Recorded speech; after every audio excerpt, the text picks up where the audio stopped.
Instant justice म्हणून बऱ्याचदा एन्काउंटरकडे Yes. पाहिलं जातं की खूप अशा घृणास्पद अशा काही घटना घडलेल्या असतात आणि त्यामध्ये बऱ्याचदा लोकांची पण एक जनभावना असते की काय व्हायचंय ते होईल, इन्स्टंट जस्टिस दिला जावा. Yes sir. आणि त्यावेळी पोलिसांकडनं एन्काउंटर केला जातो. अर्थातच ते नाकारलं जातं की एन्काउंटर नव्हता.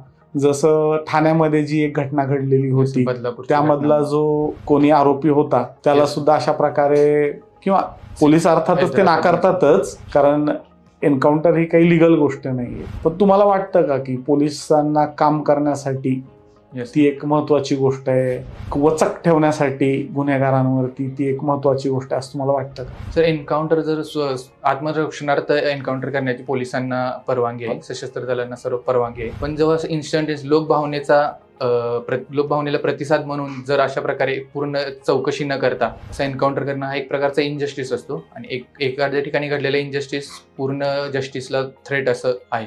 त्यामुळं अशा प्रकारच्या घटना जो आपण एवढा मोठा आतंकवादी अजमल कसाबला पकडलं त्यावेळेस पण त्याची पूर्ण कायदेशीर प्रक्रिया करून आपण एक जगाला उदाहरण दिलं